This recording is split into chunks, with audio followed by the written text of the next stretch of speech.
Hola mis hermanos, amigos, Dios les bendiga, compartiendo con ustedes esta cápsula bíblica más. Muy contento de saber noticias de ustedes, que estas cápsulas están siendo de mucha bendición para ustedes, los que han perseverado día tras día, ya en estos 140 días que hemos ido avanzando en este reto de leer toda la Biblia durante este año. Les animo para que ustedes sigan atentos a cada cápsula diariamente y que las sigamos compartiendo también con otras personas a través de nuestras redes sociales. Salmo 65, 1 al 4. Qué poderosa alabanza, oh Dios, te pertenece en Sión. Cumpliremos los votos que te hemos hecho, porque tú respondes a nuestras oraciones. Todos nosotros tenemos que acudir a ti. Aunque nuestros pecados nos abruman, tú los perdonas todos. Cuánta alegría para los que escoges y acercas a ti, aquellos que viven en tus santos atrios. Qué festejos nos esperan dentro de tu santo templo. Segundo de Samuel 6, 1 al 23. Entonces David volvió a reunir a las tropas más selectas de Israel, un total de 30,000, y las llevó a Baala de Judá para traer de regreso el arca de Dios, que lleva el nombre del Señor de los ejércitos celestiales, quien está entronizado entre los querubines. Así que pusieron el arca de Dios en una carreta nueva y la retiraron de la casa de Abinadab, que estaba en una colina. Usa y Ahío, hijos de Abinadab, guiaban la carreta que cargaba el arca de Dios. Ahío caminaba delante del arca. David y todo el pueblo de Israel celebraban ante el Señor, entonando canciones y tocando todo tipo de instrumentos musicales, liras, arpas, panderetas, castañuelas y címbalos. Cuando llegaron al campo de trillar de Nacón, los bueyes tropezaron y Usa extendió la mano para sujetar el arca de Dios. Entonces se encendió el enojo del Señor contra Usa y Dios lo hirió de muerte debido a lo que hizo. Así fue como Usa murió allí mismo junto al arca de Dios. Entonces David se enojó porque la ira del Señor se había desatado contra Usa y llamó a ese lugar Fares Usa, que significa desatarse contra Usa, nombre que conserva hasta el día de hoy. Ahora David tenía miedo del Señor y preguntó: ¿cómo podré regresar el arca del Señor para que esté bajo mi cuidado? Por lo tanto, David decidió no trasladar el arca del Señor a la ciudad de David, sino que la llevó a la casa de Obed-Edom en Gat. El arca del Señor permaneció en la casa de Obed-Edom por 3 meses, y el Señor bendijo a Obed-Edom y a los de su casa. Entonces le dijeron al rey David: el Señor ha bendecido a los de la casa de Obed-Edom y a todo lo que tiene a causa del arca de Dios. Luego David fue y llevó el arca de Dios de la casa de Obed-Edom a la ciudad de David con gran celebración. Cuando los hombres que llevaban el arca del Señor dieron apenas 6 pasos, David sacrificó un toro y un ternero engordado. Y David lanzó ante el Señor con todas sus fuerzas, vestido con una vestidura sacerdotal. David y todo el pueblo trasladaron el arca del Señor entre gritos de alegría y toques de cuernos de carnero. Entonces, cuando el arca del Señor entraba a la ciudad de David, Mical, hija de Saúl, se asomó por la ventana. Cuando vio que el rey David saltaba y danzaba ante el Señor, se llenó de desprecio hacia él. Así que trasladaron el arca y la colocaron en su lugar dentro de la carpa especial que David le había preparado. David sacrificó al Señor ofrendas quemadas y ofrendas de paz. Cuando terminó de ofrecer los sacrificios, David bendijo al pueblo en el nombre del Señor de los ejércitos celestiales. Después repartió a todos los israelitas que estaban allí reunidos, tanto hombres como mujeres, una hogaza de pan, un pastel de dátiles y un pastel de pasas de uva. Luego todos regresaron a su casa. Cuando David regresó a su hogar para bendecir a su propia familia, Mical, la hija de Saúl, salió a su encuentro y le dijo indignada: «Qué distinguido se veía hoy el rey de Israel, exhibiéndose descaradamente delante de las sirvientas, tal como lo haría cualquier persona vulgar». David le replicó a Mical: «Estaba danzando delante del Señor, quien me eligió por encima de tu padre y de su familia. Él me designó como el líder de Israel, el pueblo del Señor, y de este modo celebro delante de él. Así es, y estoy dispuesto a quedar en ridículo e incluso a ser humillado ante mis propios ojos.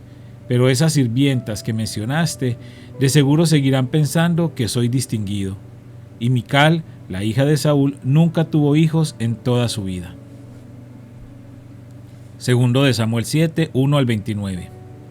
Una vez que David se instaló en el palacio y el Señor le dio descanso de los enemigos que lo rodeaban, el rey mandó llamar al profeta Natán.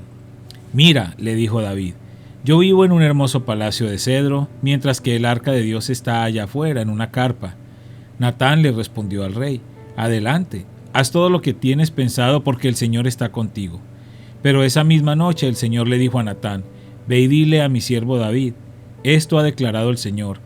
¿Acaso eres tú el que me debe construir una casa en la que yo viva? Desde el día en que saqué a los israelitas de Egipto hasta hoy, nunca he vivido en una casa. Siempre fui de un lugar a otro con una carpa y un tabernáculo como mi morada. Sin embargo, donde quiera que fui con los israelitas, ni una sola vez me quejé ante los jefes de las tribus de Israel, los pastores de mi pueblo Israel. Nunca les pregunté, ¿por qué no me han construido una hermosa casa de cedro? Ahora ve y dile a mi siervo David, esto ha declarado el Señor de los ejércitos celestiales. Te saqué de cuidar ovejas en los pastos y te elegí para que fueras el líder de mi pueblo Israel. He estado contigo donde quiera que has ido y destruí a todos tus enemigos frente a tus propios ojos. Ahora haré que tu nombre sea tan famoso como el de los grandes que han vivido en la tierra. Le daré una patria a mi pueblo Israel y lo estableceré en un lugar seguro donde nunca será molestado. Las naciones malvadas no lo oprimirán como lo hicieron en el pasado, cuando designé jueces para que gobernaran a mi pueblo Israel, y te daré descanso de todos tus enemigos. Además, el Señor declarará que construirá una casa para ti, una dinastía de reyes. Pues cuando mueras y seas enterrado con tus antepasados, levantaré a uno de tus hijos de tu propia descendencia y fortaleceré su reino. Él es quien edifica una casa, un templo, para mi nombre, y afirmaré su trono real para siempre. Yo seré su padre y él será mi hijo.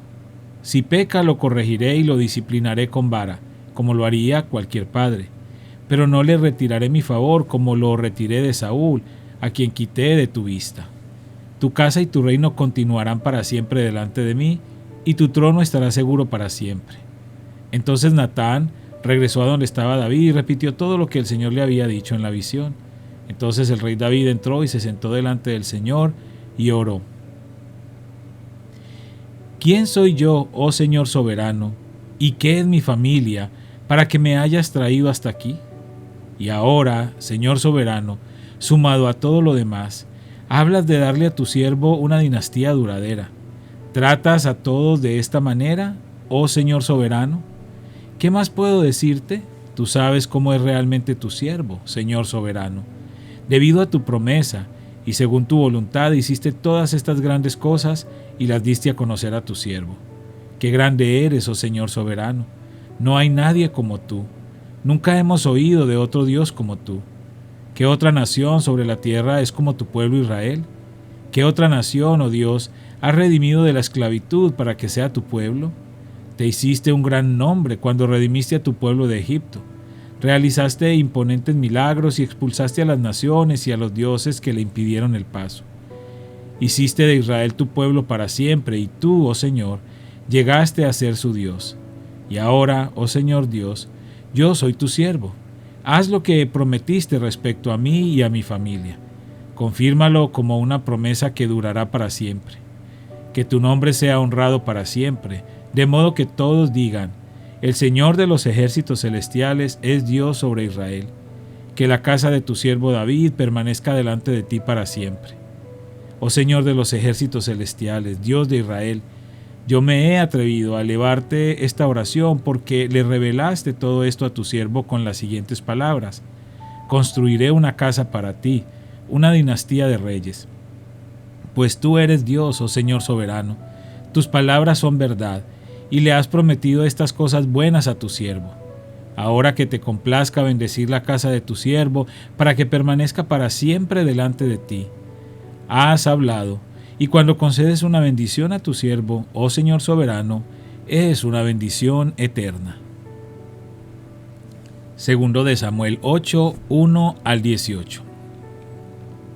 Después David derrotó y sometió a los filisteos al conquistar Gat, su ciudad más grande. David también conquistó la tierra de Moab.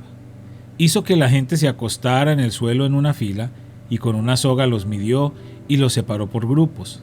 Ejecutó 2 grupos por cada grupo que dejó con vida. Los moabitas, a quienes se les perdonó la vida, se convirtieron en súbditos de David y tuvieron que pagarle tributo. David también destruyó las fuerzas de Hadad-Ezer, hijo de Rehob, rey de Soba, cuando Hadad-Ezer marchó para fortalecer su control a lo largo del río Éufrates. David capturó 1000 carros de guerra, 7000 conductores de carro de guerra y 20,000 soldados de infantería. Les lició los caballos de Tiro, excepto los necesarios para 100 carros de guerra. Cuando los arameos de Damasco llegaron para ayudar al rey Hadad-Ezer, David mató a 22,000 de ellos. Luego puso varias guarniciones militares en Damasco, la capital aramea, y los arameos se convirtieron en súbditos de David y le pagaban tributo. Así que el Señor le daba la victoria a David donde quiera que iba. David llevó a Jerusalén los escudos de oro de los oficiales de Hadad-Ezer, junto con una gran cantidad de bronce de las ciudades de Teba y Berotai, que pertenecían a Hadad-Ezer.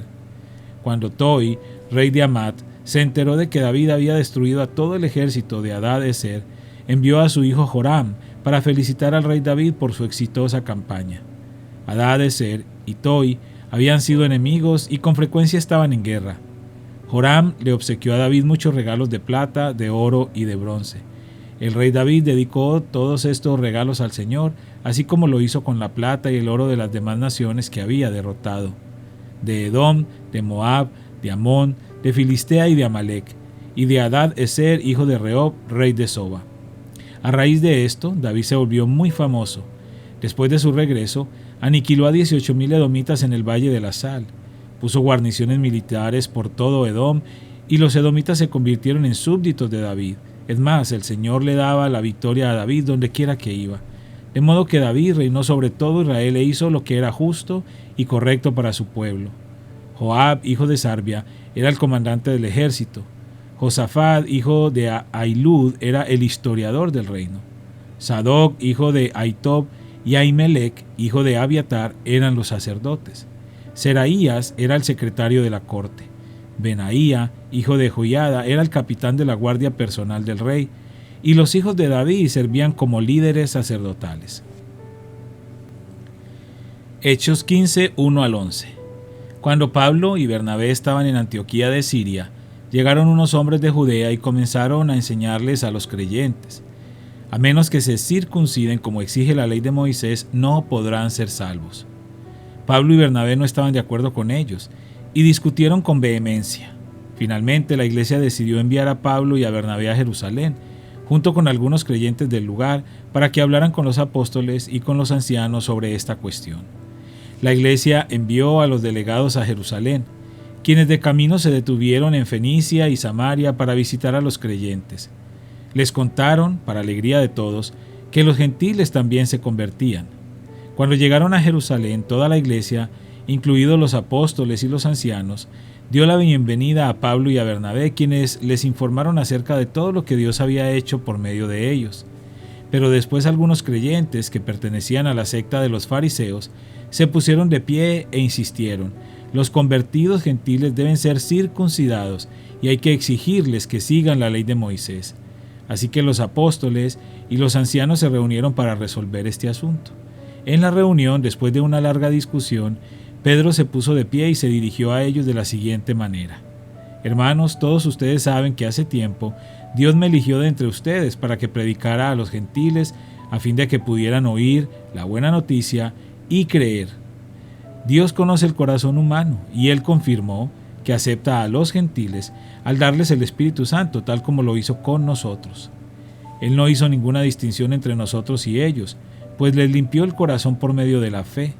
Entonces, ¿por qué ahora desafían a Dios al poner cargas sobre los creyentes, gentiles, con un yugo que ni nosotros ni nuestros antepasados pudimos llevar? Nosotros creemos que todos somos salvos de la misma manera, por la gracia no merecida que proviene del Señor Jesús. Padre, una vez más te damos gracias por esta palabra maravillosa que nos regalas, que nos concedes en este día. Gracias por tu fidelidad, tu misericordia y tu bondad. Te pedimos que a través de tu Espíritu Santo podamos entenderla, comprenderla y aprender de ella, aprender de toda esta historia maravillosa que está descrita ahí en la Biblia, todo lo que tú quieres que nosotros aprendamos de ella. Yo te pido de una manera especial por cada persona que sigue estas cápsulas, que les bendigas, que les ayudes con sus necesidades, Señor, y que en tu soberanía, Señor, seas tú proveyendo para ellos todo lo que ellos necesitan, Padre, conforme a tu perfecta voluntad. Te lo pido en el nombre de Cristo Jesús. Amén.